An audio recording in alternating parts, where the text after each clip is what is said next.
বিসমিল্লাহির রহমানির রহিম। আসসালামু আলাইকুম।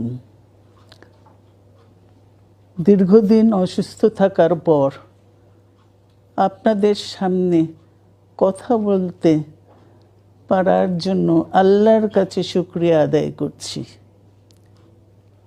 আমার কারাবন্দী অবস্থায় আপনারা আমার কারামুক্তি ও রোগ মুক্তির জন্য সংগ্রাম করেছেন, দোয়া করেছেন। সেজন্য আমি আপনাদের সকলকে ধন্যবাদ জানাচ্ছি। দীর্ঘ